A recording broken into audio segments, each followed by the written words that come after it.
सही में लागता है टेस्टी टेस्टी दे दो न काट के जीएसटी जीएसटी।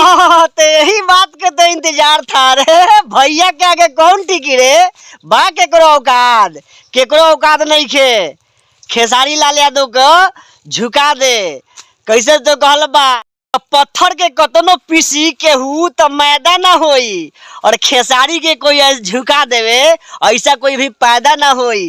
तो हाँ भाई Khesari Lal Yadav trending star brand बारे भैया तो जाई अब वही बतिया बा ए खजूर ए हजूर अभी बतिया बा जेकरा में डिम्पल सिंह डांस कैले बारे और खेसारी लाल यादव डांस कैले बारे आ गाना गैले बारे शिल्पी राज और खेसारी लाल यादव का एक्टिंग बा मेरा भाई। तो एक्टिंग के जवाब नहीं खे लेकिन गलती एक हो गई बा कि फिर इन पालिन डिम्पलावा के काहे खेसारी भैया ले लेवलन हो। खेसारी भैया के हम बार बार कहले कि रउआ बुराई करेले और रउआ अगर बड़ाई करीले आपके रउआ बड़प्पन बा तो डिम्पलावा के काहे अपने गाना में ली ले अब गलती आगे नहीं खे करे के।